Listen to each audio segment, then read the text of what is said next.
acabei que, além de não me apresentar, eu não coloquei para gravar. Mas eu estou colocando aqui para gravar agora, olha só, que coisa linda. Se já respondendo a possíveis perguntas, se a gravação vai ficar disponível ou não, quem responde para vocês é Esther Rayane. Hoje eu estou só aqui mediando, e nesse momento quero falar com vocês sobre Isa Vicente. Isa Vicente é nossa convidada especial, mulher negra, crente, uma mulher politizada e nossa representante política também. Não está ocupando uma cadeira agora, nesse momento, mas a gente acredita nessa representatividade muito para além de um momento político, de eleição ali, de ocupar um cargo na Câmara, né? É uma representação política que vai para além disso. E jovem, gente, jovem. Eu vi coisas no Instagram dela, porque eu entrei lá, vi boas notícias, mas eu vou deixar a Isa se apresentar para vocês, porque é muito bom quando as pessoas conhecem a gente pelo que a gente faz, mas é mais legal a gente ouvir essas pessoas falando do que elas têm construído, porque às vezes aquilo que a gente valoriza tanto, e aí às vezes no caso um Lattes, a vida não cabe no Lattes, um Lattes não diz que a gente é. Então, por esse motivo, eu vou pedir para a Isa Vicente se apresentar, e aí a gente faz um primeiro bloco, até onde você se sente confortável, e a gente dá uma pausa, e depois a gente vai para um segundo bloco. Pode ser assim, Isa? Pode ser sim. Boa noite, Raquel. Boa noite, Ronan. Boa noite a todo mundo que está aqui nos acompanhando. Muito feliz de estar aqui. Eu tenho uma apresentaçãozinha, deixa eu ver se eu consigo colocar aqui. Se vocês vão conseguir ver. Está em PDF mesmo, vocês estão conseguindo ver? Vou tentar ajeitar. Está aparecendo? Agora subiu. Show. Vou me apresentar para vocês, né? Eu sou a Isabela Vicente, eu sou advogada formada pela Universidade Federal Fluminense, tenho especialização em Direitos Humanos, também sou mestre em Administração Pública, atuo como palestrante, consultora, enfim, sou a primeira pessoa da minha família a ter acesso ao ensino superior, cresci na periferia, cresci na igreja evangélica, já fui metodista, cresci na metodista, já fui batista, hoje eu estou numa igreja pequena, sem denominação, mas continuo caminhando nesse Brasil tão difícil que é a gente congregar, né, nesse mundo tão desafiador. Eu fui vereadora de Macaé, eu moro em Macaé, no Rio de Janeiro, para quem não conhece, é uma cidade no interior, tem cerca de 260 mil habitantes, conhecida como a capital da energia, do petróleo, então Petrobras, o pessoal sempre conhece a cidade dessa forma. Fui a segunda mulher negra eleita na história da minha cidade, a primeira foi eleita em 94, então depois de muitos anos eu fui eleita em 2020, cumpri um mandato sendo a única mulher eleita naquela legislatura, concluí esse mandato e agora eu estou no Poder Executivo como secretária municipal de ensino superior, que é uma pasta responsável por questões que envolvem acesso e permanência ao ensino superior. A gente tem uma faculdade municipal, a gente lida aí mais ou menos com 6 mil jovens estudando aqui no nosso polo universitário, que a minha secretaria é responsável pela gestão. Além disso, trabalho com sociedade civil, com articulação política. Estou muito feliz de estar aqui com vocês. A gente vai conversar sobre racismo, democracia e formas de governo.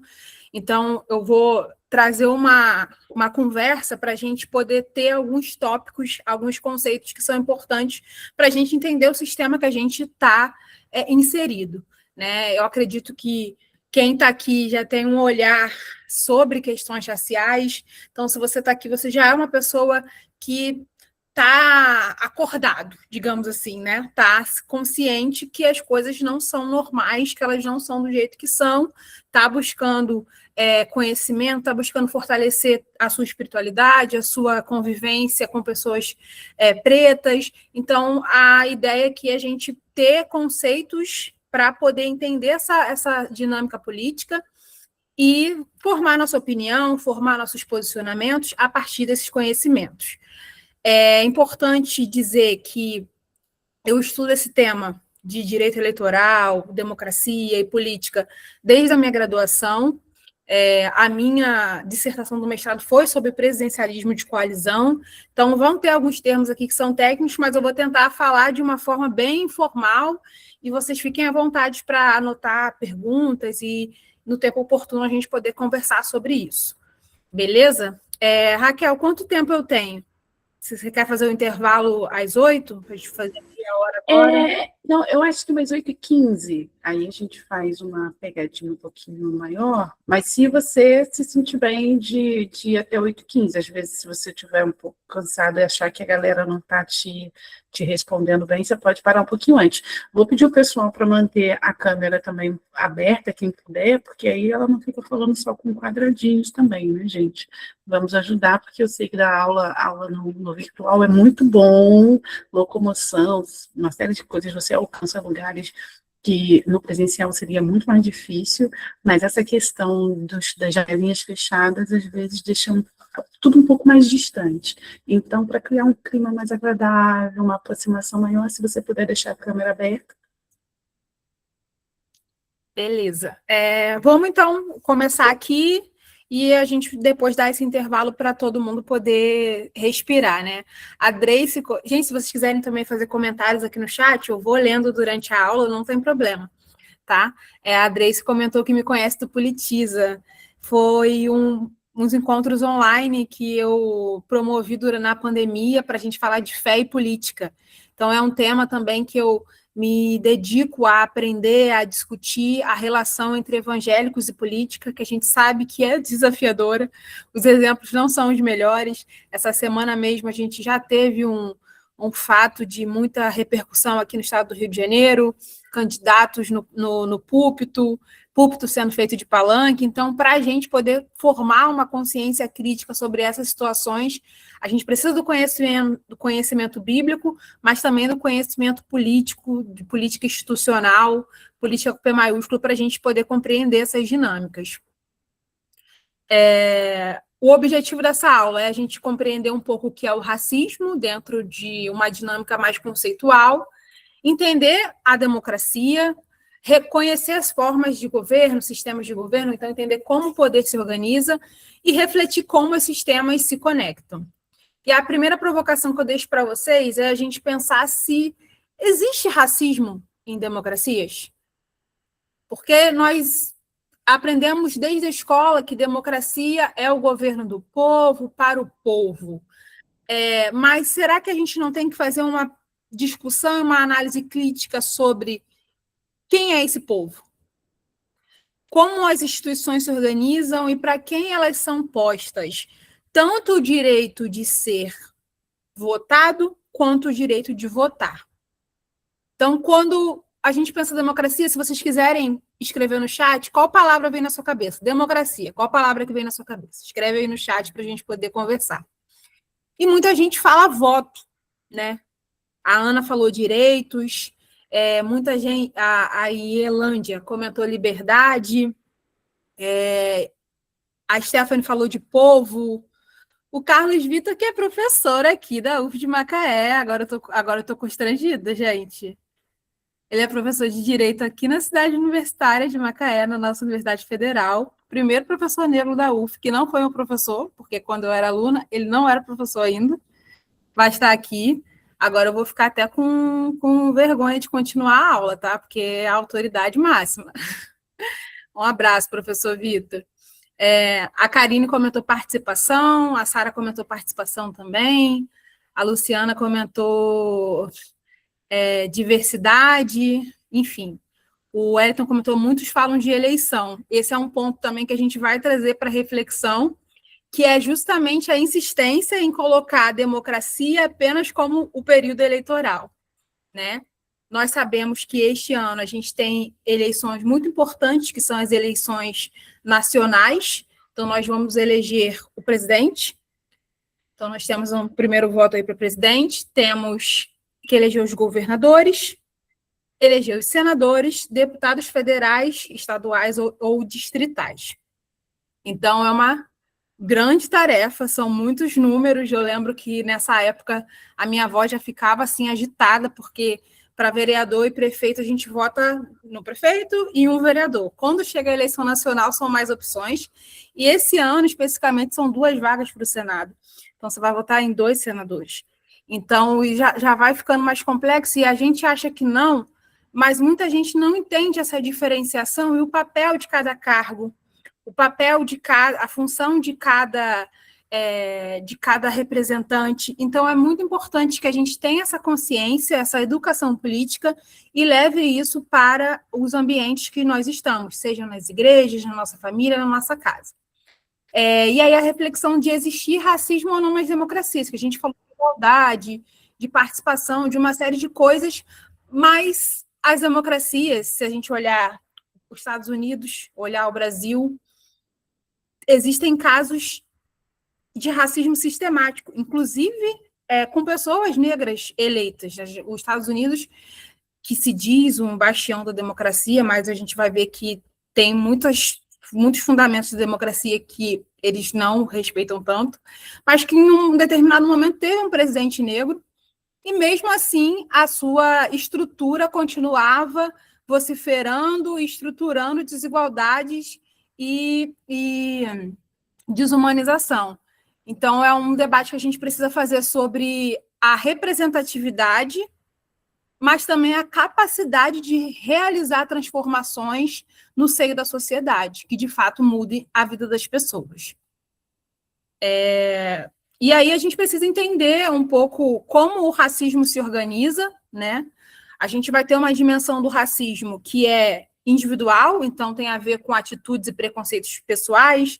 Então, é quando alguém é chamado de macaco, alguém é impedido de entrar num lugar ou é discriminado pela sua pele. Isso, muitas vezes, ele é resolvido na esfera penal, né, injúria racial, o próprio crime do racismo. Só que, por muito tempo, a gente aprendeu que o racismo é apenas uma questão comportamental. Então, pessoas ruins são racistas. E ponto. Então, vamos punir essas pessoas ruins. Claro, o direito existe para isso, né? Eu sou advogada, então a lei, o judiciário, todo esse processo legal, ele existe para responsabilizar pessoas que cometem atos de racismo. Então, essa é uma dimensão, a gente pode colocar como uma primeira dimensão, uma dimensão individual. Mas também existe o racismo institucional, que são práticas dentro das instituições reiteradas, históricas, estruturadas, que acabam colocando o racismo como uma estrutura que, deixa eu baixar um pouquinho aqui, que inviabiliza a existência de pessoas na política, a existência de pessoas no judiciário, a existência de pessoas nos espaços do poder executivo, nos cargos. Então, é uma desigualdade na organização da sociedade. É mais do que uma pessoa que fala uma coisa que desumaniza, mas é toda uma estrutura de poder que nos coloca para fora dos espaços de decisão. E isso é organizado a partir de séculos de exploração e de desumanização de pessoas negras. Então, o racismo que a gente tem que combater também, para além das denúncias individuais, é essa estrutura, é essa instituição, né? As instituições, e aí a gente vai falar de todas as instituições da sociedade, as igrejas, o judiciário, o legislativo, o executivo, as polícias. As instituições, elas são contaminadas pela a ideia de racismo, por uma desigualdade, por uma estrutura, né, de poder que nos inviabiliza a existência.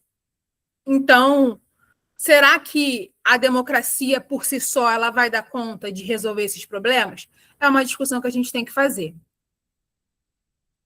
Se a gente olha para o racismo no Brasil, o Brasil ele é formado por muitos povos, né? E justamente por causa dos anos de escravidão e de colonialismo, pessoas não brancas, sejam elas negras ou indígenas, elas passam por um processo de negação de direitos e de desumanização. Então, o que nós temos hoje em estatística, em dado da população negra, e aí eu vou falar também da população indígena, é fruto de um processo histórico de negação de direitos e de desumanização. E aí uma coisa muito importante que eu acho que acaba sendo objeto de debate é o que significa ser negro, né? E aí a gente vai para o IBGE, que considera pessoas pretas e pardas. E isso é muito importante a gente ter na nossa formação enquanto militante em vista, porque muitos debates hoje das mídias sociais são debates muito rasos, que querem nos categorizar por tons, né? Dentro da negritude, nos categorizar por tons, no sentido de tirar de perto, deixar mais longe. Só que a gente só perde com isso, né? É uma luta histórica do movimento negro, justamente a categorização de negro como preto e pardo.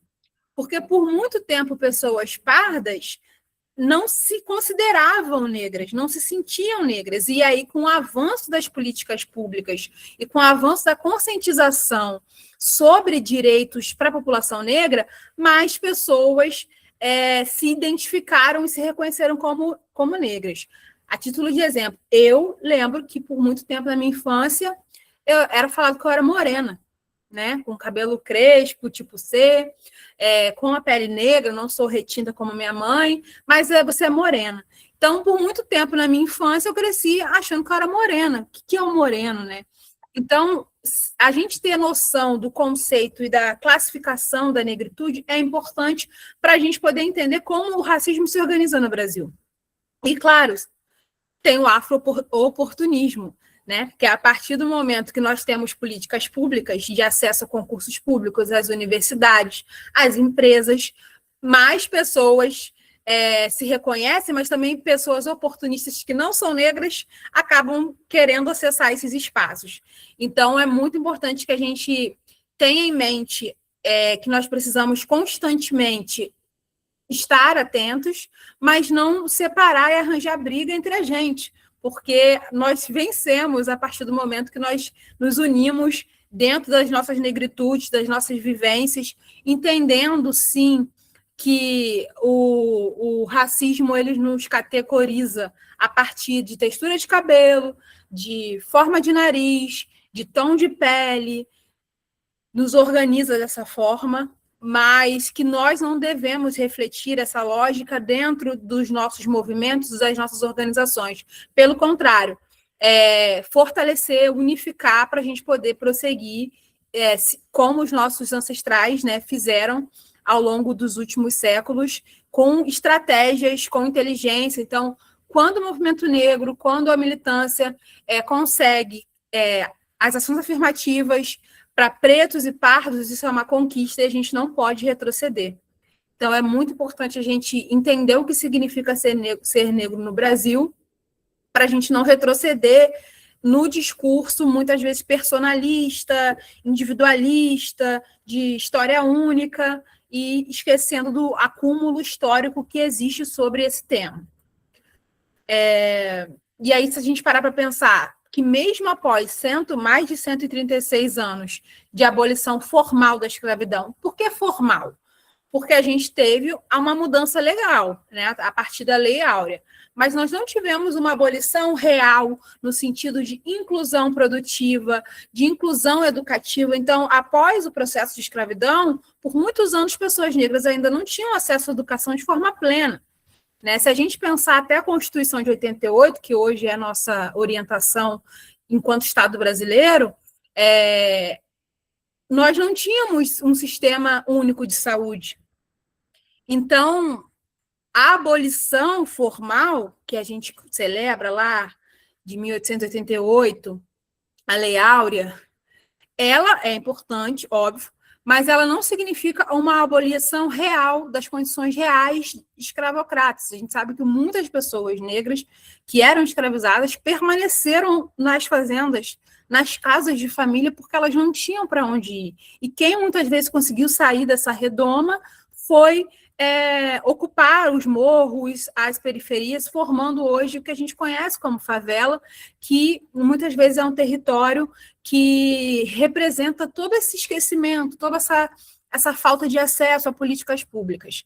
Então, apesar dessa abolição formal, os indicadores socioeconômicos do nosso país ainda é muito claro a linha racial.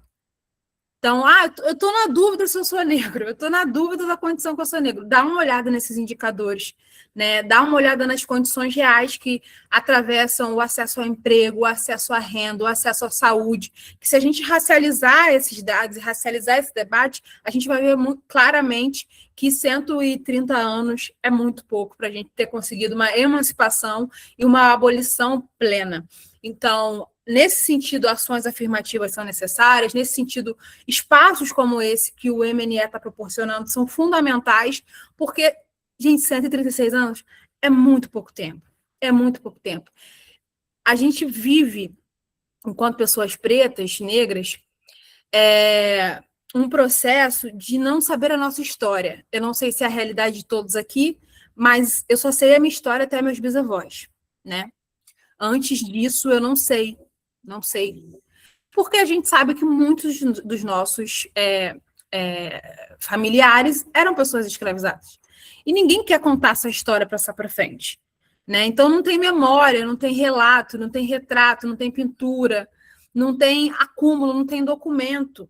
Né? O processo de abolição no Brasil, assim como está sendo o debate agora da jornada 6x1, achavam, os fazendeiros falavam que ia quebrar o país.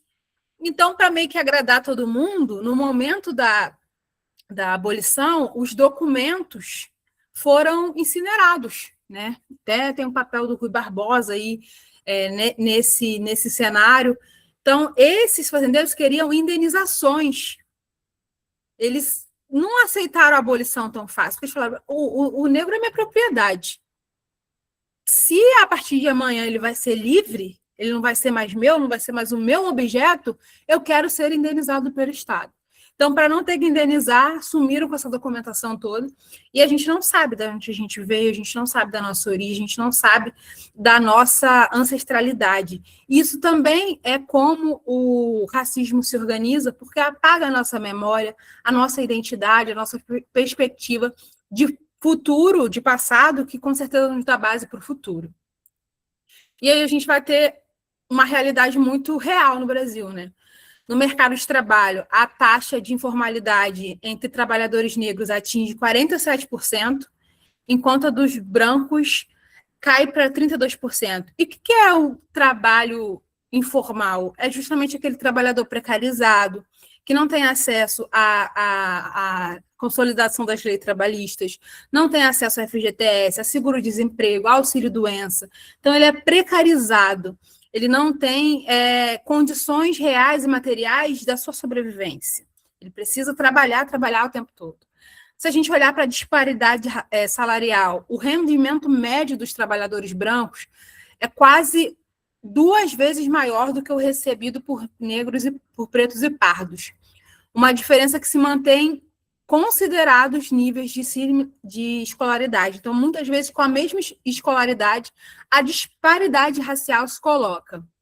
E aí, quando a gente vai para a política, né, a representatividade política também é muito baixa. A população negra representa aí mais de 56% dos brasileiros. Mas como ela é representada nos espaços de poder, né? Olhe ao seu redor, né? Olhe nas empresas, olhe nos parlamentos, e a gente vai ter dados dessa realidade, né? Apenas 26% dos parlamentares são negros, nas prefeituras, apenas 32% dos prefeitos são negros, governadores, apenas 7 de 27, e esses 7 são pardos. Então, também é um debate importante para falar, e um debate em relação a mulheres negras, são 2,5 só do Congresso Nacional.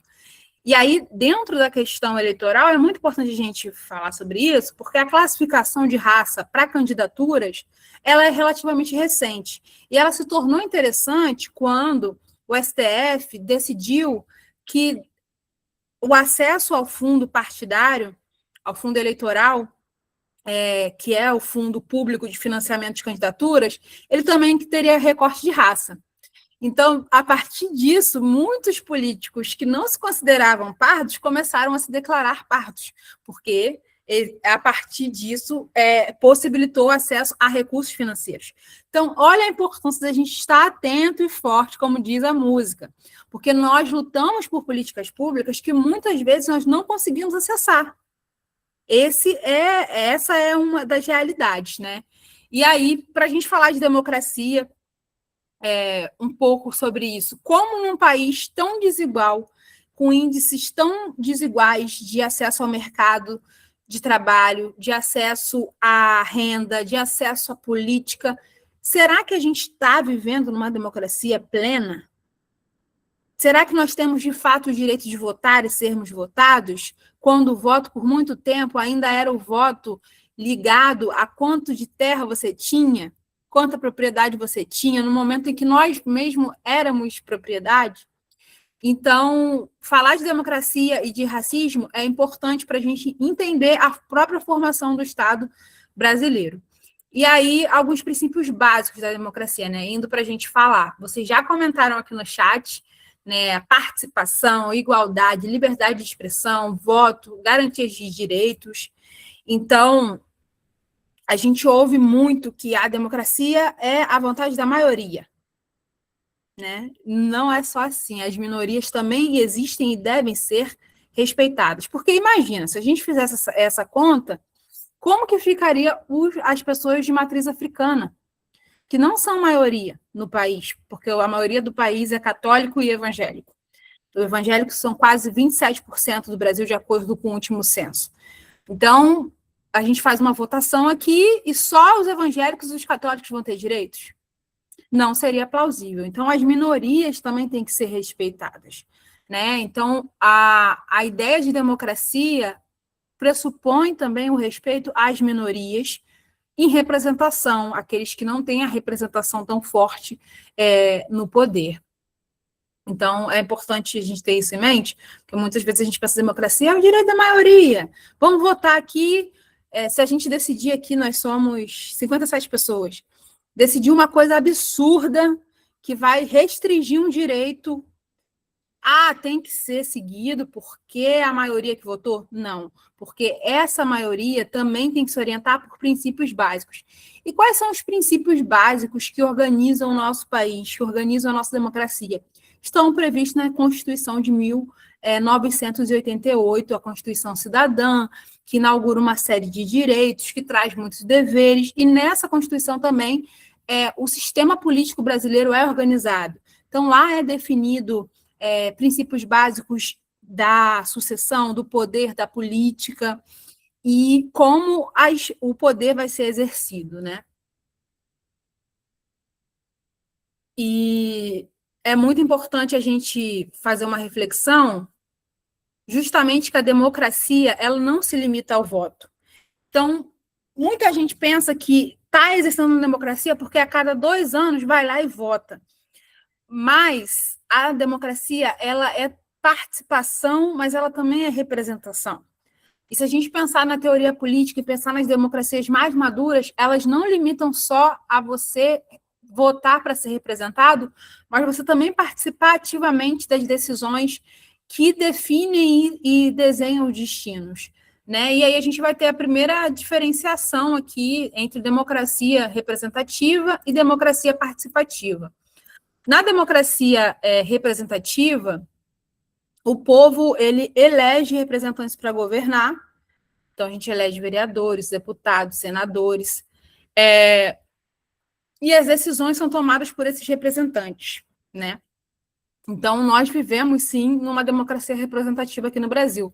Nós temos esses mecanismos a partir do momento que a gente elege o vereador, elege o deputado, elege o senador, ele está lá para nos representar, ele representa aquele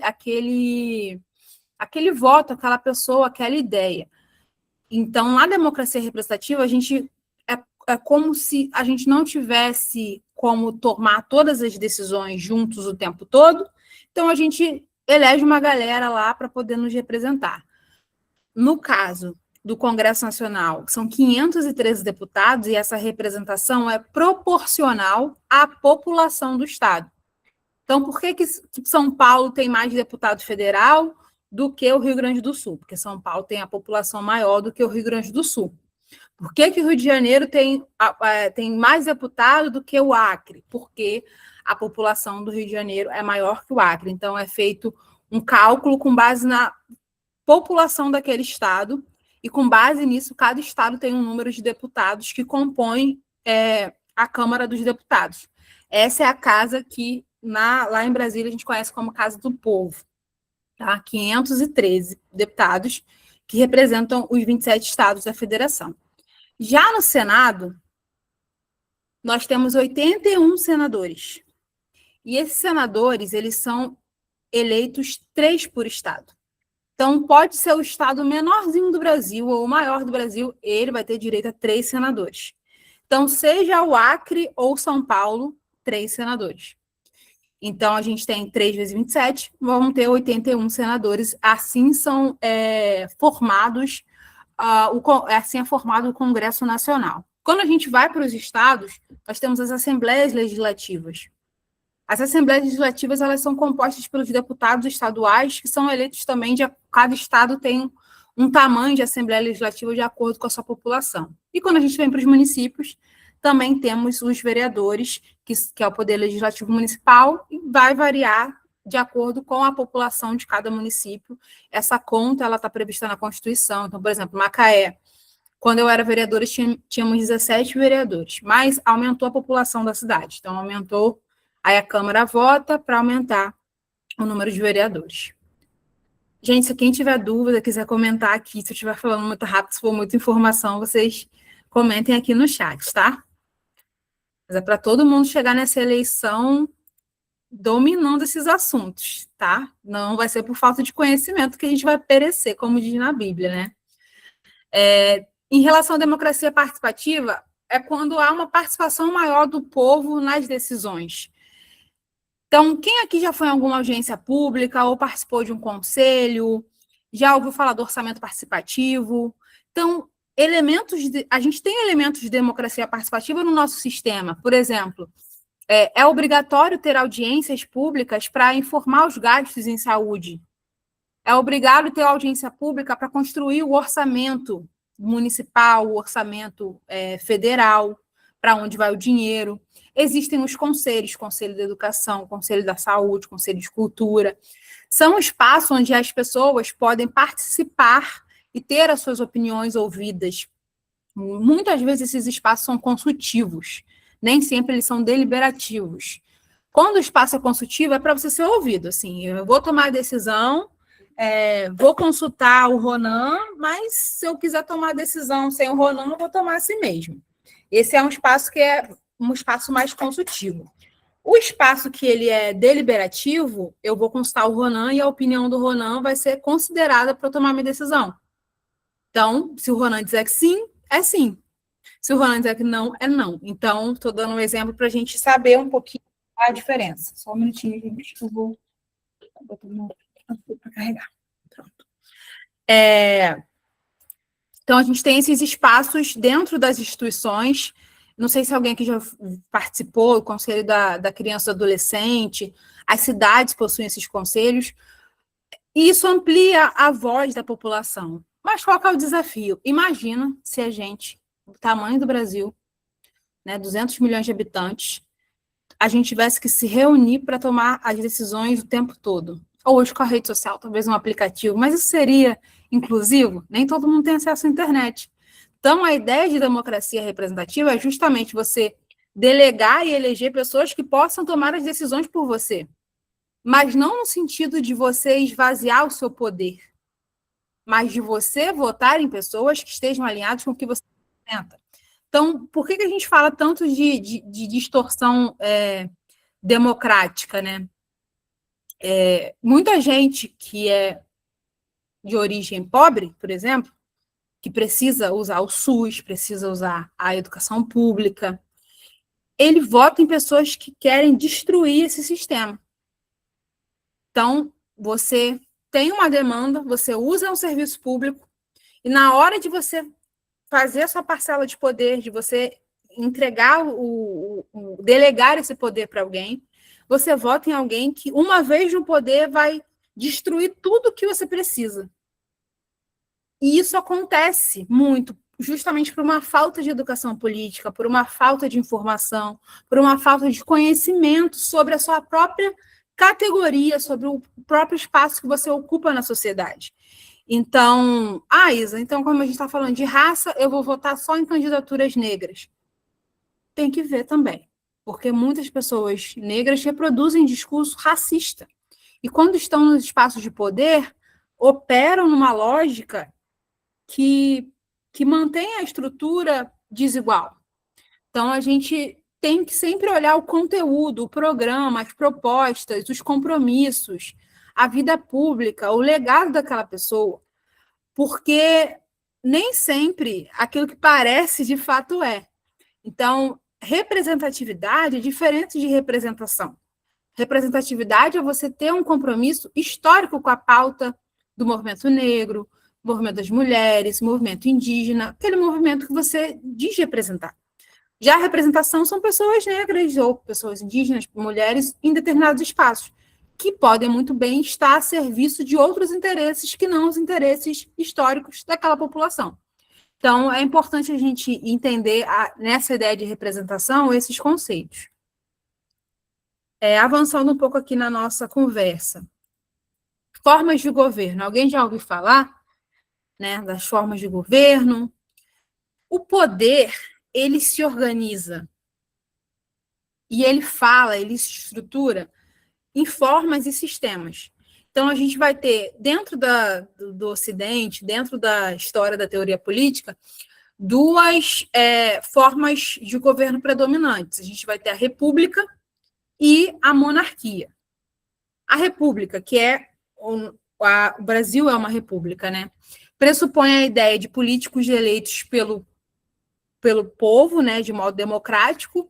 Esse voto pode ser direto ou indireto, para exercerem um mandato temporário. Então, tem uma compreensão sobre uma temporalidade desse mandato. Pressupõe também uma subordinação maior às leis e a repartição de competências entre o poder legislativo, executivo e judiciário. Então, ao invés de uma pessoa só concentrar todos os poderes, isso é dividido. Então, a gente vai ter o judiciário, a gente vai ter o legislativo, a gente vai ter o executivo. Essas pessoas vão responder à lei, que é criada pelo coletivo, e vão ser eleitos, seja de forma direta ou indireta. Quem aqui é do Rio de Janeiro? Comenta aí no chat. No Rio de Janeiro, a gente está vivendo agora uma crise institucional, e o grande debate é se a eleição para governador vai ser direta ou indireta. Né? Enfim, a gente ficou sem governador aqui por uma série de fatos, e se for indireta, os deputados estaduais vão eleger, se for direta, é o próprio povo. E aí tem uma discussão no STF sobre isso, sobre a categorização dessa questão. E nós vivemos uma república, né? Aqui no Brasil nós somos uma república, a gente vota em 4 anos, tem lugares que são 5 anos, tem lugares que não pode reeleição, então a república pressupõe essa ideia. E a gente tem também a monarquia, que é uma outra forma de governo, e tem essa ideia do poder hereditário. Só que muita gente acha que monarquia por muito tempo foram as monarquias absolutistas, né? Que o rei fazia tudo, o rei concentrava o papel de julgar, de legislar, de governar, era tudo concentrado ali no rei, né?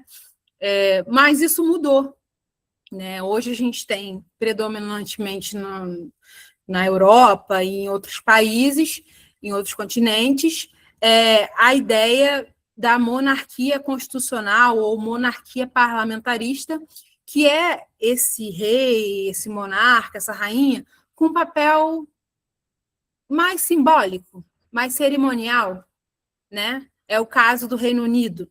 A gente tem lá a família real, que a gente adora acompanhar e tudo mais, mas eles não têm poder político sobre as decisões do país. Quem decide é o parlamento, que elege um primeiro-ministro. Eles têm um papel simbólico, cerimonial, eles representam aquele Estado, a coroa atua como chefe de Estado, então representa na ideia de identidade nacional, mas as decisões políticas elas são tomadas no parlamento, que é eleito pela população.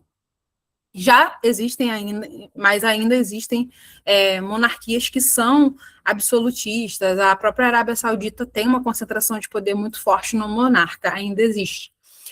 Mas por que você para pensar, por que hoje em dia ainda tem isso, né?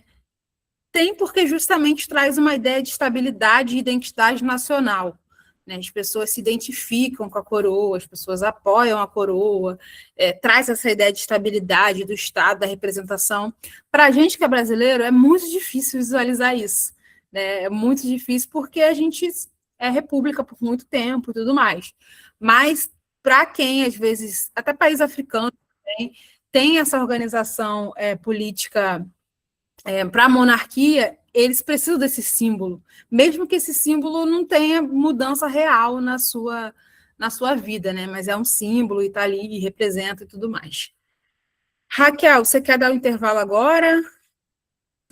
Não, se você acha melhor dar essa pausa agora, a gente pode dar sim, não tem problema. E a gente volta, são 8h04, aí Eu posso falar mais 10 8h05. minutos também, a gente para na 8h15, tranquilo. Não, eu acho que é bom para eles poderem acalmar a cabeça, até porque o Paulo colocou aqui um comentário, e aí dá tempo de você respirar, ler, porque o comentário dele é grande e tal, e a gente volta 8h15, pode ser? Tá, perfeito. Então é isso, aquele tempinho para todo mundo beber uma água, tirar o sapato, que teve gente chegando correndo, não deve ter tido nem tempo de tirar o sapato, deixa eu receber alguém aqui. É isso, gente. Você que está entrando agora, a gente está indo para o intervalo. A gente teve o primeiro bloco e a gente retorna às 8h15. Então, você que chegou correndo, vai conseguir beber uma água, fazer essa pausazinha e já já a gente retorna, tá bom?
Para quem está chegando agora, a gente deu uma pausa no primeiro bloco e já já a gente retorna.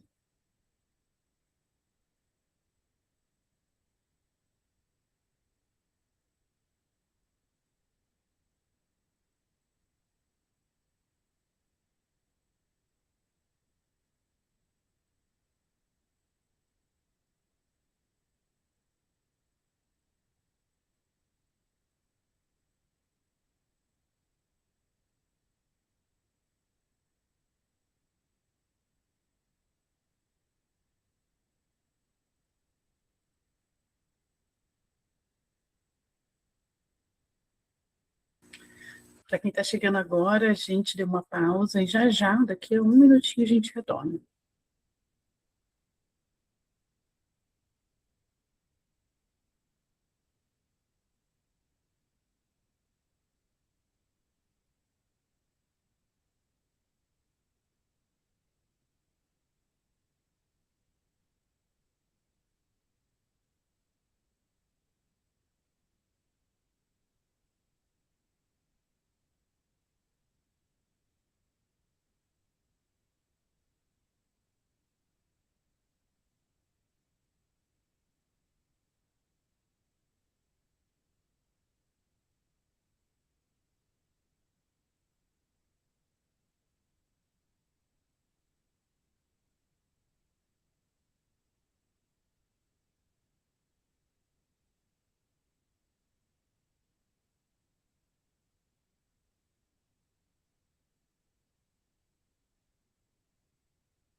Oi, gente.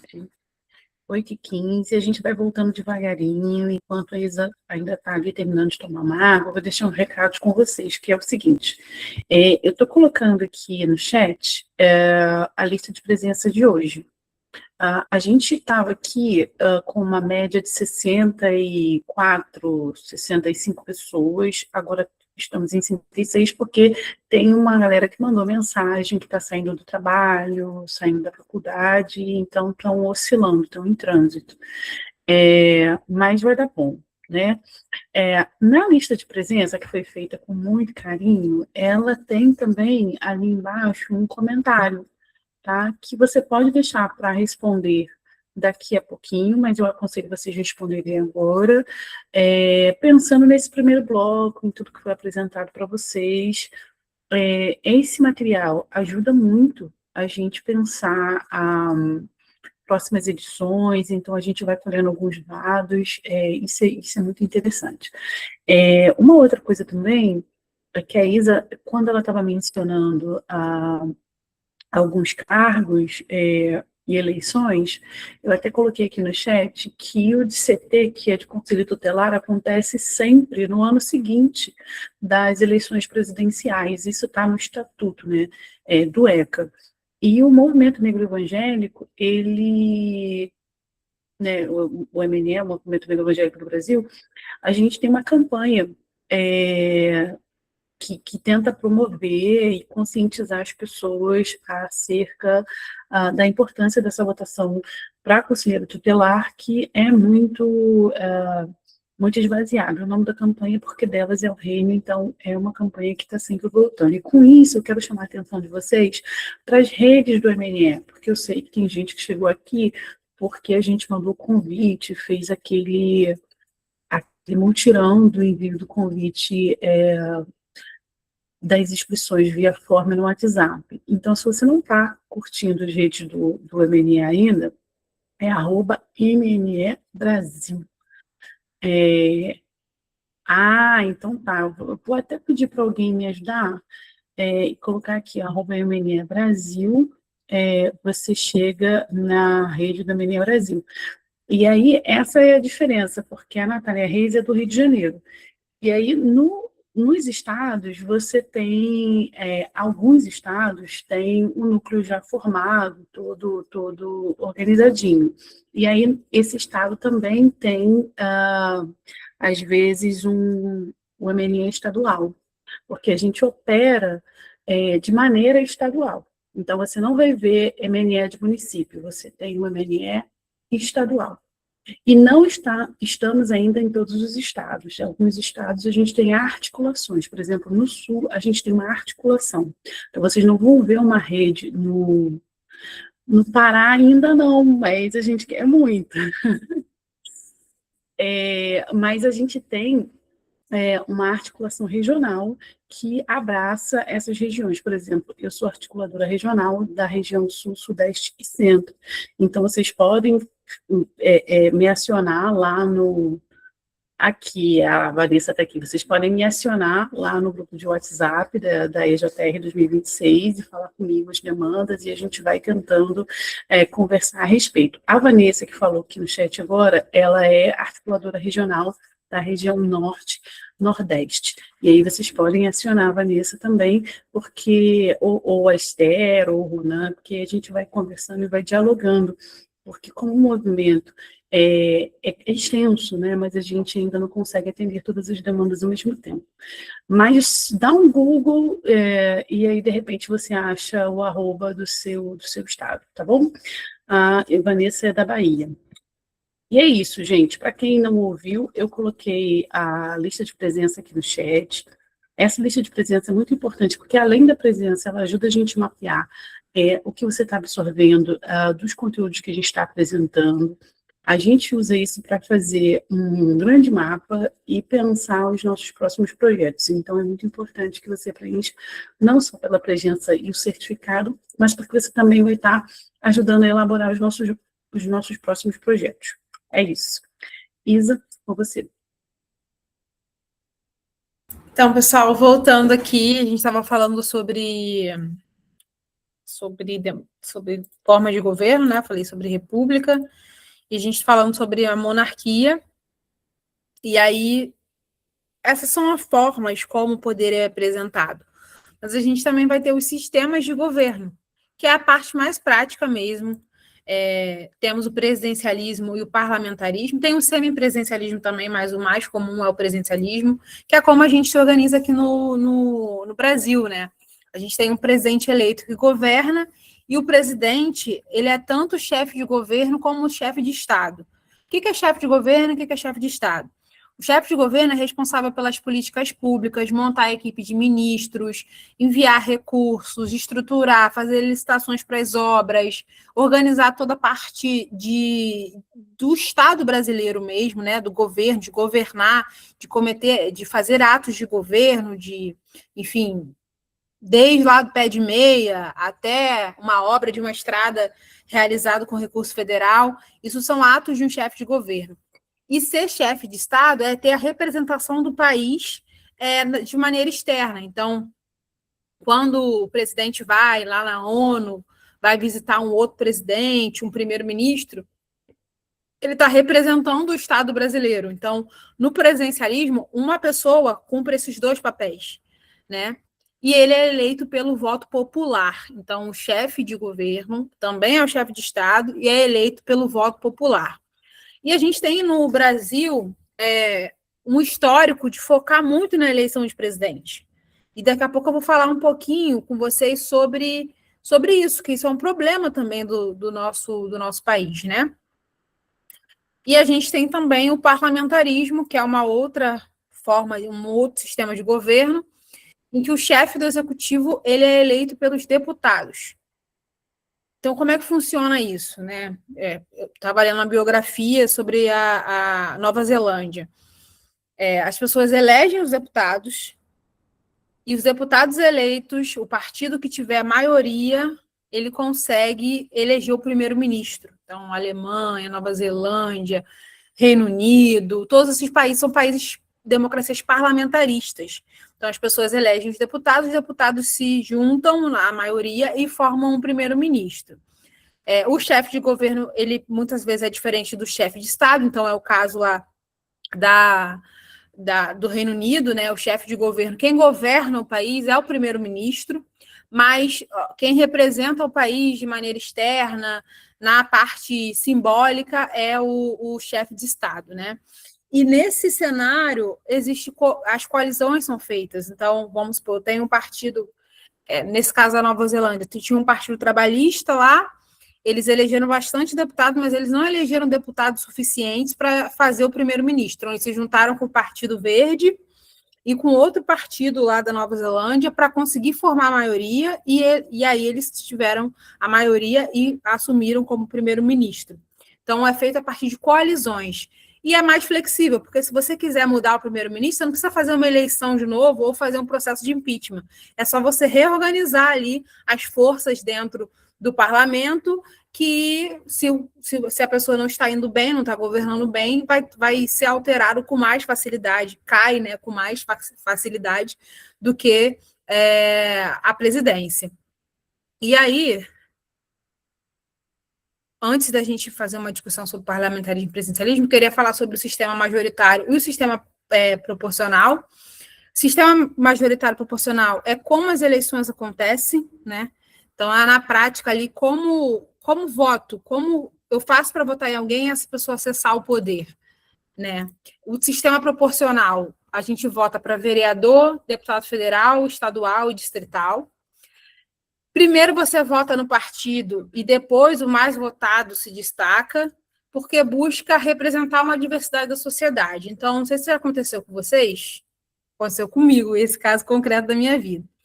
Em 2024, eu fui candidata a vereadora e eu aumentei a minha votação, fui candidata à reeleição, tive a votação necessária para ser eleita, mas o meu partido não fez a cadeira. No sistema proporcional, eu, então, não fui eleita, porque não adianta o indivíduo ser bem votado. É necessário que a legenda, que são os outros candidatos que compõem essa chapa, também sejam bem votados, porque primeiro o partido tem que fazer a cadeira, depois o mais votado entra. Parece complexo? É um pouco complexo, sim, é um cálculo da justiça eleitoral super complexo, mas por que a gente precisa ficar atento nisso? Porque você precisa saber qual partido que você está votando, porque muitas vezes você vai votar ISA, mas você vai eleger uma outra pessoa nada a ver, porque aquela pessoa vai ter mais votos do que a ISA. Ou você pode votar na ISA e a chapa dela não ser vencedora. Então, o sistema proporcional é quando a gente vota para deputado, para vereador. Então, a gente tem que estar atento, não só no candidato que a gente vota, mas no partido que ele faz parte, né? No grupo que ele compõe, porque esse sistema ele existe justamente para garantir que as pessoas votem mais nos partidos do que nas pessoas, né? E acontece muito também quando você vota em alguém que é muito bem votado, e ela é tão bem votada que ela puxa outras pessoas. Então, você já deve ter ouvido falar disso também, né? Então, tal pessoa foi tão bem votada que ela puxou mais 3. Esse fenômeno aconteceu muito no bolsonarismo, porque as pessoas votavam loucamente, sem esse conhecimento, e acabava entrando outras pessoas também, porque aquele partido tinha sido muito bem votado. Então, o sistema proporcional, ele tem essa premissa. E, a partir desse sistema, a gente elege vereador e deputado. Já o sistema majoritário vence quem tem mais votos. Então, se a eleição de vereador, que foi a que eu participei, fosse majoritária, eu estaria eleita novamente. Então, vence quem tem mais votos, o foco é na escolha direta da pessoa, a gente vota para presidente, para governador, para prefeito e para senador, que apesar de ser um cargo legislativo, é uma eleição majoritária. Então, você só precisa ir lá e votar em uma pessoa, o mais votado ganha, de maioria, 50+1. Então, é diferente um sistema do outro. Então, a gente precisa ficar atento também a essa situação. Quem tiver dúvida, pode comentar aqui, pode anotar a dúvida para falar depois, a gente vai ter espaço para isso, né? E aí eu quero trazer para a gente poder discutir um pouco questões atuais do Brasil. Né? Dentro dessa questão que existe no nosso país, desde a década de 90, né? A gente tem a Constituição de 88 e o processo de redemocratização do Brasil. O nosso país viveu um período de ditadura por muito tempo, e depois a gente voltou a respirar, a ter eleições regulares e tudo mais. E, num determinado momento da história do nosso país, na década de 90, foi escolhido que o nosso sistema seria o presidencialismo, não o parlamentarismo. Só que, na prática, nós tivemos por muitos anos o presidencialismo de coalizão, que como é que é? O presidente é eleito, mas ele precisa do Congresso para governar, porque é através do Congresso que ele aprova o orçamento, que ele aprova sua agenda política, se ele consegue mudar uma lei, criar uma política pública. Ele não consegue governar sem o parlamento. E aí, como os presidentes nesse período governavam, né? Governam, isso dava certo até pouco tempo atrás. Eles faziam uma coalizão, né? Eles não governavam só com o partido que era o vencedor, faziam uma coalizão, os ministérios eram divididos para esses partidos que faziam parte da coalizão, e ele conseguia governar com a sua fatia ali, junto com os partidos que não tinham vencido junto com ele. Então, a gente tem no histórico do presidencialismo brasileiro o presidencialismo de coalizão, que é, por exemplo, um partido de esquerda vence, mas para governar ele precisa do centro, do centrão. E aí você distribui os ministérios para esses partidos do centro, para você ter o mínimo de governabilidade, conseguir emplacar a sua agenda, né, aprovar os seus projetos, não ficar totalmente estagnado. Só que isso tem entrado em crise no Brasil nos últimos anos, porque o Congresso tem tido um protagonismo muito grande com as emendas impositivas, com o orçamento secreto. Então, o presidente, ele não está conseguindo... E aí não é só o presidente de agora, o presidente anterior também. Tem dificuldade de governar porque ele não consegue criar coalizões sólidas que, de fato, caminhem junto para a aprovação de uma agenda comum, de emplacar temas importantes, de emplacar projetos importantes. E aí isso é muito importante, gente, porque a gente foca no presidente. Vai ter eleição esse ano, todo mundo só está preocupado com a eleição de presidente, né? O que eu quero vai ganhar, o que eu não quero não pode ganhar. A briga do país é dividida e polarizada na questão presidencial, só que quem tem decidido, quem tem importância também é o Congresso Nacional, são os deputados e os senadores, porque nós vivemos num sistema presidencialista, mas que ultimamente o Congresso tem tido uma força enorme, né, através do controle do orçamento. Então não adianta a gente dar uma caneta para o presidente sem tinta, porque ele não tem um Congresso que possa auxiliá-lo, ou um Congresso que possa freá-lo, dependendo de qual for o presidente. Então, essa força do Congresso Nacional, a partir do controle do orçamento, tem colocado uma distorção muito grande e uma dificuldade de se governar, uma dificuldade de ter governabilidade.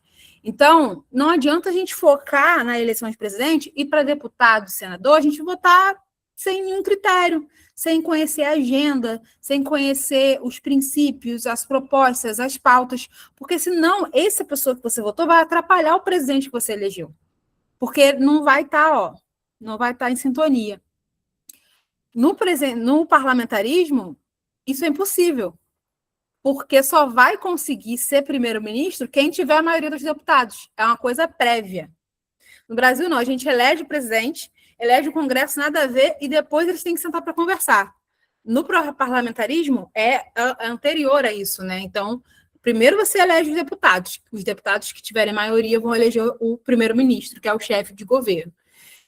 Então, isso tem trazido uma distorção muito grande no Brasil, e justamente isso também tem a ver com a desigualdade no acesso ao poder, que é uma coisa que conversa muito com o tema que a gente está falando aqui, né? A gente já entendeu como os políticos são eleitos, a gente já falou sobre formas de governo, sobre sistemas de governo, mas onde estão as pessoas negras no poder, né? A gente tem um dado que pessoas negras já são quase metade das candidaturas, então as pessoas negras se candidatam, mas elas não são proporcionalmente eleitas, porque o que faz uma pessoa ser eleita? É ela ser conhecida, é ela ter boas propostas, sim, mas é ela ter viabilidade política e eleitoral. E isso envolve ter recursos financeiros, né, para estruturar uma campanha, ter recursos humanos para montar uma equipe, ter condições de viver de maneira integral para a política. E isso é um privilégio das elites. e as elites são brancas. Então, são pouquíssimas pessoas que conseguem ter uma dedicação exclusiva para a carreira política, porque elas precisam pagar os seus boletos. E as pessoas pretas são pessoas que precisam pagar boletos. Então, a gente precisa ter isso muito claro em mente, que pessoas pretas têm acesso a candidaturas, pessoas negras têm acesso a candidaturas, mas elas não conseguem a viabilidade política eleitoral porque o controle dos partidos, o controle do recurso ainda está na mão das pessoas brancas e das elites, isso em partidos de esquerda e em partidos de direita também. Então, é muito importante a gente ter essa clareza. Se candidatar é diferente de ser eleito e ter condições e viabilidade, né? Até porque, quando um deputado que já tem mandato, ele busca a reeleição, ele já tem um background, ele já tem equipe, ele já tem acesso a emendas parlamentares, ele já conseguiu construir uma base. Então, para uma pessoa que está começando do nada, e principalmente a questão das heranças, a política brasileira ela é muito familiar, né? Os mandatos e as carreiras políticas, apesar da gente ser uma república, tem um fator hereditário muito forte, né? Aqui no Rio de Janeiro ou em qualquer estado do Brasil. Em qualquer estado do Brasil. A gente tem famílias que governam cidades e governam estados e são eleitos de geração em geração, porque existe uma herança, um capital político que é herdado, uma base política e uma base financeira também, que é eleito. E nós, pessoas negras, nós não temos esse background. A gente não é herdeiro de nada, a gente não tem capital político de nada. Então, a gente parte do zero.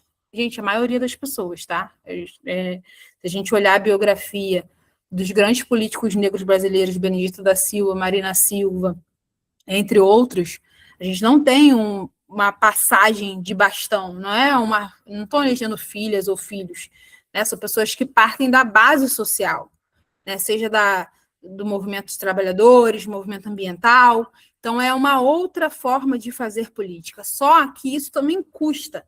Mesmo que você faça uma política com base social, isso também tem um custo, custa a sua vida, custa seu tempo. E muitas pessoas negras não têm essas condições. Então, a gente vê essa desigualdade no poder de fala muito clara. E aqui é a vivência real que eu estou falando, né? Do que eu vivi, de disputar como jovem negra numa cidade do interior. É muito desigual a condição, a estrutura. E o que é estrutura? Às vezes é a possibilidade de empregar e profissionalizar pessoas na campanha. Muitas vezes nós não temos essas condições. E disputar o voto, disputar a consciência das pessoas nesse cenário é muito desafiador. Então, a gente vai continuar tendo poucas pessoas pretas no poder, enquanto a gente tiver uma estrutura desigual de financiamento, né, e de organização das candidaturas negras. Por isso que é tão importante a gente ter uma consciência racial da importância de eleger candidaturas negras comprometidas com a pauta histórica do movimento negro, porque aí a gente consegue ter, pelo menos, a criticidade sobre esse assunto, né? Então, esse é um grande gargalo no Brasil, a desigualdade de acesso, a desigualdade de condições de disputa. E para finalizar, eu já encerrei aqui, né, a minha fala. Eu vou dar dica de filmes, né, para quem quiser. Na pauta racial, tem o Dr. Gama, que é a história do Luiz Gama, que é muito interessante. Ele foi um advogado negro no período da escravidão, tem uma história incrível, né, um abolicionista. Tem essa série americana que é When They See Us, né, que é Olhos que Condenam, que conta a história de jovens que foram condenados e o critério racial foi predominante. Estrelas da Lei do Tempo, que conta a história de mulheres negras dentro da NASA. Selma, que conta a história do Martin Luther King, que é o tema aqui da escola, né, que a gente está. Os Quatro da Candelária mostra um pouco a vivência de crianças negras na situação da chacina da Candelária aqui no Rio. E um livro, né, que é o Pequeno Manual Antirracista da Jamila, que é para a gente poder ter isso em mente, esses conceitos em mente, e um podcast que chama Vidas Negras, que ele é muito interessante, é do Spotify, tem entrevista com a Benedita da Silva, com a Marina Silva. A gente tem a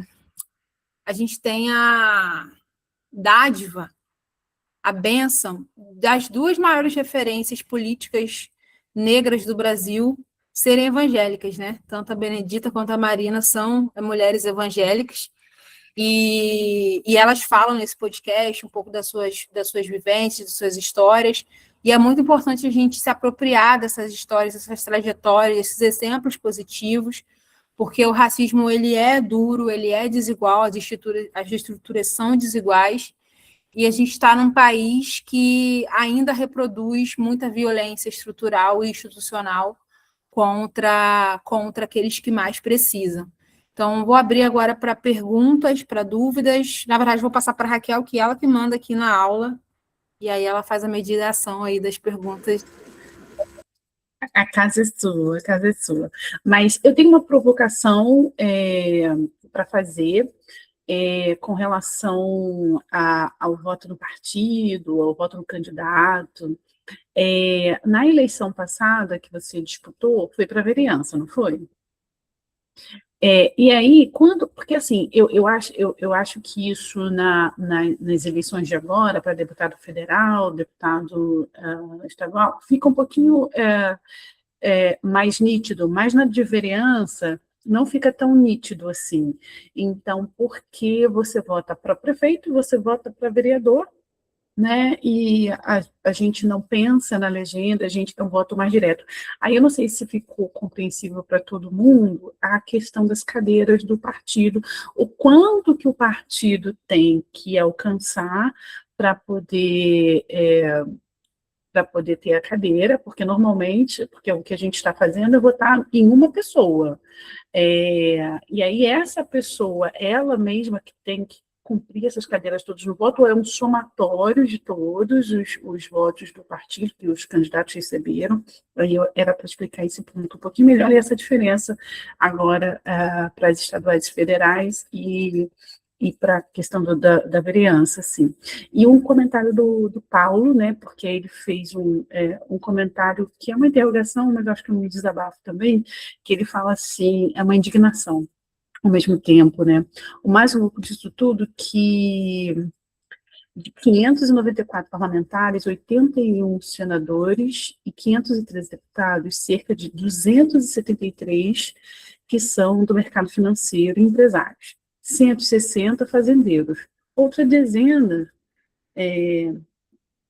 ditos religiosos fundamentalistas que representam, assim, mais de 75% do Congresso, ou seja, não deixarão seus privilégios, poder e dinheiro para avançar nas pautas contra a desigualdade, racismo, misoginia, entre outras. Faz-se necessário valorizar o nosso voto. Isso nós temos acordo. E aí eu pedi para o pessoal colocar ali no comentário quem tem mais alguma pergunta, e aí eu vou abrir para uma ou duas pessoas levantarem a mão também, porque de repente a pessoa não está conseguindo formalizar, porque tem gente que ainda está em trânsito, né, saindo da faculdade ou do trabalho, e aí a gente encerra 9 horas. Então a gente tem 15 minutinhos aí no máximo, tá, gente? Você quer responder essas duas primeiro e depois o pessoal levanta a mão, Isa? Eu respondo. Então, gente, a eleição do sistema proporcional, ela é para vereador, mas ela também é para deputado, tá? Estadual e federal. Como que funciona? É obrigatório para a pessoa ser candidata, ela está afiliada a um partido. Esse partido, ele pode ser uma federação, que é a união de de dois ou mais partidos, ou ele pode ser um partido sozinho, né? Que não tem outro partido junto. Federação é como se fosse uma coligação, mas por 4 anos. É um instrumento novo na legislação brasileira. E aí, vamos supor que eu, a Raquel e a Núbia, nós três somos candidatos no mesmo partido. E vamos supor que para fazer uma cadeira, a gente precisa fazer 10 mil votos. O partido ter uma cadeira, todas nós juntas precisamos ter 10 mil votos. Aí vamos supor que eu fiz 5 mil votos. Mas a Raquel e a Núbia não fizeram 2.500 cada uma. Então, eu posso ter sido muito bem votada, mas o partido não fez os 10 mil, que era o mínimo, e aí eu não vou ser eleita. Então, esse é o cálculo proporcional. Esse é um ponto. A outra camada, então, como que eu me previno disso? Não tem muito o que fazer, não, porque essa parte da viabilidade eleitoral é uma caixa de surpresas. No meu caso, eu sou da Rede, que é o partido da Marina Silva. Na minha cidade, o partido é muito pequeno. Então, a gente convidou outras pessoas para serem candidatas, para a gente poder alcançar aqui na minha cidade, para você fazer um vereador, tem que fazer 7.500 votos. Sozinho, não existe um vereador fazer isso. É impossível, né? O vereador mais votado tem 4.000 votos, né? Não tem como, porque o voto para legislativo, ele é proporcional, então ele é muito difuso, né?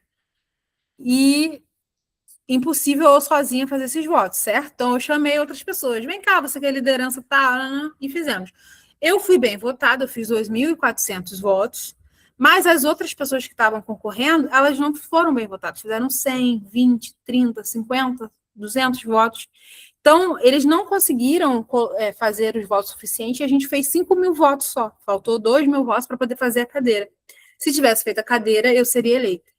Então, é basicamente isso. A gente se previne, basicamente tentando acompanhar um pouco mais, entender um pouco mais da dinâmica partidária e tudo mais. Esse é um ponto. O ponto que acho que eu expliquei, né, Raquel? Ficou faltando. Tá claro? Não, para mim está super claro. Eu não sei se todo mundo compreendeu, porque como foi muita informação, e eu sei que esse é um ponto importante, porque nessa eleição agora, eles pedem muito para votar na legenda. Ah, se você não tem candidato, vota na legenda e tal, porque eles têm essa consciência de fazer o voto na legenda para poder ter a cadeira. Mas na de vereança, não. E aí, na sua explicação, eu falei assim, olha, está aqui uma diferença boa das eleições, né? Como a outra eleição ela é menor, ela é municipal, né?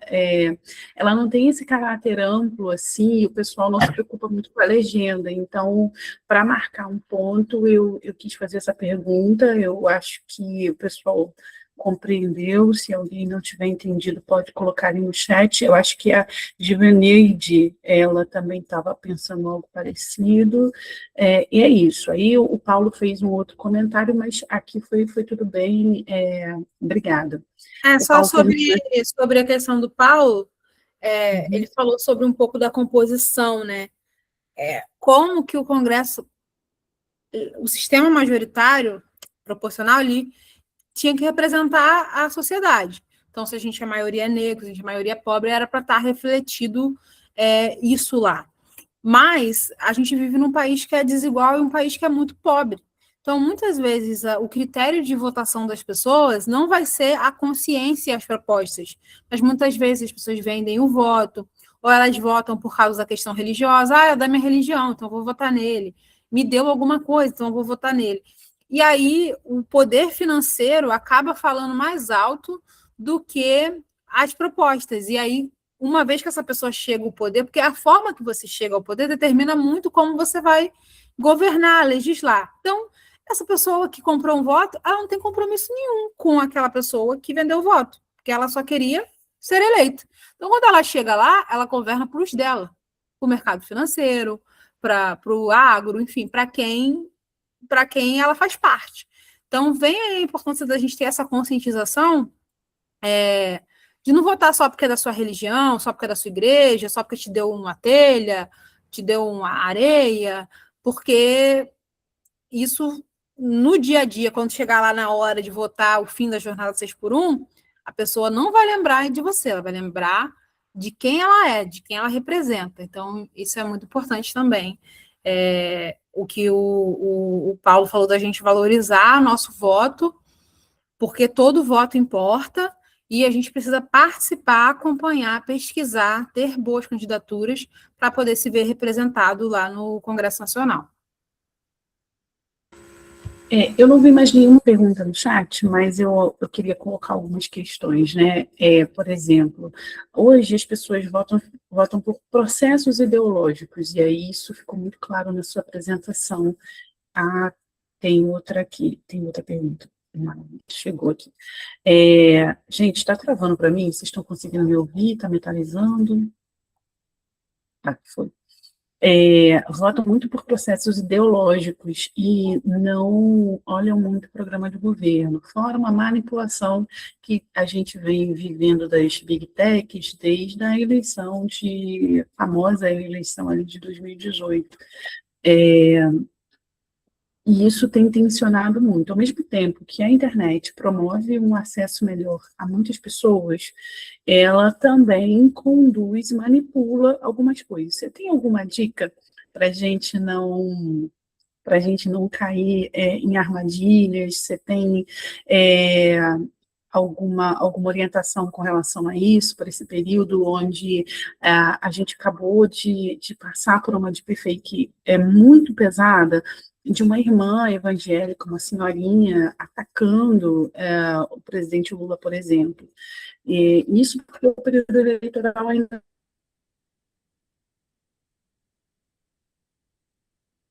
não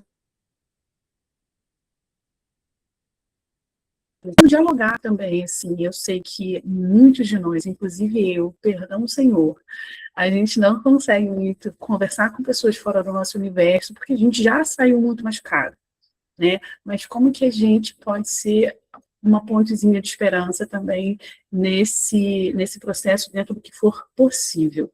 Então, são essas duas perguntas aí que eu deixo, e tem aqui no bate-papo um comentário do Messias Honorato. As emendas parlamentares são um problema real na nossa sociedade. Infelizmente, as emendas foram autorizadas no final do governo Temer. Infelizmente, a Frente Evangélica Parlamentar apoiou muito esse modelo. Ainda hoje estão apoiando. Depois a gente tem um comentário da Gabriele, que é o retomo a educação de base nas comunidades e educação das lideranças comunitárias, sim, com certeza. Vamos ouvir esses comentários e aí depois você pode, a gente faz mais um bloco e a gente encerra. Tem da Rafaela também, a gente deixa por último. Realmente, a questão das Big Techs é o grande debate que a gente vai ter. A IA, nessa eleição, vai ser muito importante, né? Em 2018, a gente viu fake news absurdas, não tinha uma força tão grande da inteligência artificial, então a tendência é isso ser ainda mais complicado, e eu acho que o nosso papel é ser sempre crítico, sabe? Quando você vê uma ideia que não parece tão normal assim, questione, critique. A IA, ela tem padrões, né, de áudio, de comportamento, né, e às vezes a primeira vez que a gente vê, parece que é real, mas uma voz de inteligência artificial, ela é diferente de uma voz humana. Os trejeitos, os desenhos, então, existem ferramentas, sites que detectam inteligência artificial. Então, a gente pode pesquisar isso e certificar e conscientizar e fazer esse trabalho que é muito importante. E sempre ter um pensamento crítico, gente. Sempre o que a gente absorve, a gente refletir se aquilo realmente tem base na sociedade, tem base real de realidade daquilo, né? O Messias falou sobre as emendas parlamentares, né? As emendas parlamentares, a essência delas, quando elas foram criadas, elas tinham um propósito que fazia sentido, né? Que era o parlamentar ali ter uma incidência no orçamento para direcionar recursos para o seu território, para determinada causa. Hoje existem pessoas que fazem uso de emendas parlamentares para fins muito bons, né? Nem todo parlamentar faz uso inadequado de emenda parlamentar. A gente também não pode generalizar e achar que todo mundo que está em Brasília, todo mundo que está na política é corrupto, errado. Na verdade, tem muita gente boa fazendo um trabalho excelente e a gente tem que fortalecer essas pessoas. Mas, infelizmente, a coisa perdeu a mão porque o Congresso está muito poderoso e acaba não usando isso de maneira responsável e só prejudicando o próprio orçamento público e as políticas públicas que ficam muito reféns dos interesses eleitorais, né? A Gabriela falou sobre retomar a educação de base e a educação das lideranças comunitárias. Sem dúvida, a gente precisa fortalecer isso para ontem, assim. A Ana perguntou o que achou do que aconteceu nesse domingo na ADVEC, nesse voto cajado. O Silas Malafaia recebeu, né, o Flávio, o Douglas Ruas, e o Cláudio Castro no altar da igreja. Mas e já tinha um outro também, tinha um outro que ele é membro da igreja do Silas, eu esqueci o nome dele.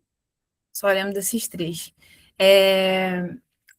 E essa prática é muito antiga de charlatões, de pastores como Silas Malafaia, que infelizmente estão ali pelo poder, o poder pelo poder, não tem um compromisso de servir a Jesus, não vem na política uma forma de servir a sociedade, de superar as desigualdades, mas não, um espaço de poder para exercer poder. Então, é absurdo, é um erro, é uma falha, mas a gente precisa conscientizar os nossos irmãos que eles precisam votar de acordo com a sua consciência, não com o que o líder fala, não com o que o pastor ordena, porque a Bíblia, ela nos ensina princípios, mas lá não está dizendo que é para votar no candidato A ou no candidato B. Então, é muito importante a gente manter essa liberdade dentro do nosso meio cristão, né? A Ranelli falou que nos interiores a eleição de deputados é muito influenciada pelos prefeitos também. Geralmente votam nos aliados políticos do prefeito. Eleitos supostamente vão favorecer os municípios com emendas e outros recursos. Aí fica um ciclo de um ajudando o outro a se eleger. Sim, faz parte da política, né? Você vai eleger seu aliado, porque depois ele vai mandar recursos e tudo mais. O problema é quando esse aliado não tem uma agenda, não tem um compromisso, não tem de fato, um lastro social e não representa nenhuma pauta, não representa nenhuma causa, né? Então, a gente tem que estar muito atento nisso. A Raquel falou, acho que era o Sóstenes, né? O Sóstenes é do PL, é deputado federal do PL e é bem influente no meio evangélico também. Eu lembro que tinha mais um, não lembro quem era. Mas é isso, gente, são 8h55, a gente usou e abusou dessa gata, e agora eu vou pedir, assim, para vocês abrirem a câmera, se alguém quiser falar um pouquinho do que achou do conteúdo de hoje, é só levantar a mãozinha, a gente ouve uma pessoa, enquanto o pessoal vai abrindo a câmera para a gente tirar aquela foto clássica. Eu já vi que a Namora está ali. Por que, Senhor, que ela abriu a câmera? Agora eu estou vendo que ela está ali. Então, amiga, se você daqui a pouquinho puder fazer esse print para a gente, enquanto o pessoal vai abrindo a câmera para poder falar, tá aí, minha linda, tá aí do Rio Grande do Sul, coisa linda também. E aí o Jonas tem 40 segundinhos, 1 minuto no máximo, para falar o que achou dessa aula de hoje, porque a gente está fazendo diferente, a gente está ouvindo vocês no início e no final. Quais são as suas expectativas para as próximas aulas? Fala um pouquinho e a gente tira uma foto e celebra esse momento junto com a Isa, agradecendo Isa Vicente por todo o trabalho que ela tem feito, antes e durante e depois do mandato dela, que eu acho que para a gente isso não começa vamos candidatar, é uma trajetória. Se você não tem uma trajetória de vida muito alinhada no seu bairro, no seu território, você não tem a mínima oportunidade. Então, é isso. Para a gente custa mais caro, é chamado em alguns locais de imposto negro. Você faz 2 a 3 vezes o mesmo processo que uma pessoa branca faz com facilidade. E a gente faz com dificuldade.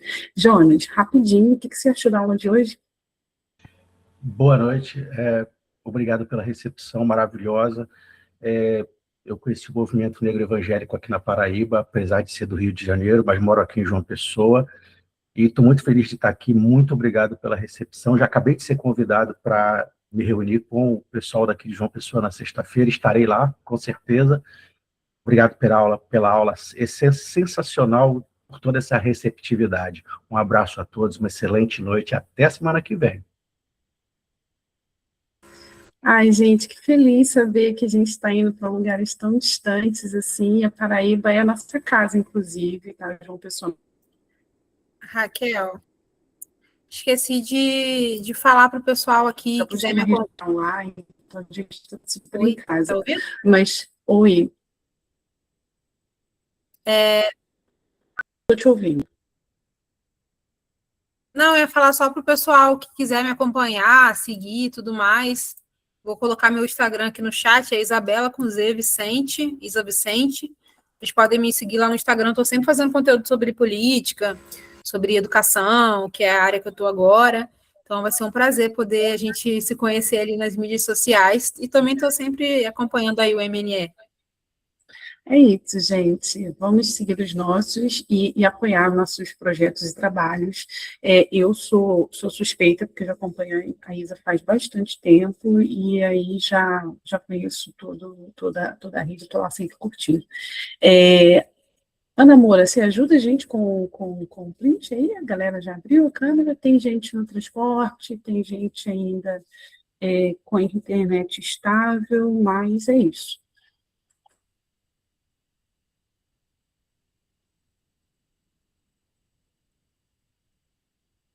Só um minutinho, mais uma vez, que eu vou dar print aqui. Calma aí. Um minuto. Olha. Eita, cara.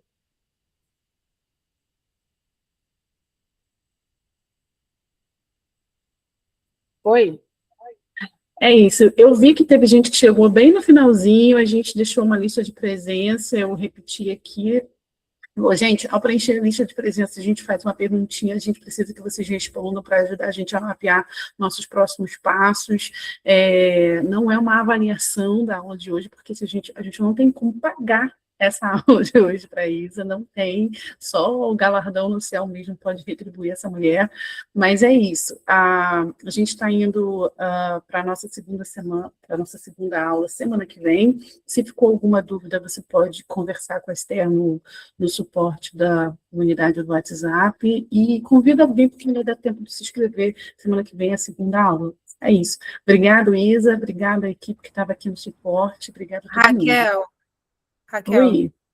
Posso dar só uma palavrinha final de crente, rapidinho, antes do Por pessoal sair? favor. Gente, eu sei que o cenário é muito desafiador, mas nós servimos um Deus que é justo, que é bom, e ele nos fortalece todos os dias para as lutas diárias do combate ao racismo, do combate à homofobia, ao machismo, enfim, que vocês se sintam fortalecidos aí nos espaços que vocês estão, e que a política seja algo que vocês vejam como um instrumento de transformação social, e não apenas só como um instrumento de opressão, como tem sido nos últimos anos. Obrigada mesmo pela oportunidade de estar com vocês, vocês aqueceram meu coração e animaram meu espírito. Obrigada. É isso aí, gente. Política é gostoso, o pessoal que faz coisa errada deixa a gente irritada, mas política é bem legal. É isso. Obrigada, Isa. Obrigada, gente. Até semana que vem. Tchau, gente. Tchau, gente. Boa noite. Tchau, gente. Raquel, minha querida, um beijo. Um beijo, nega. Deus abençoe.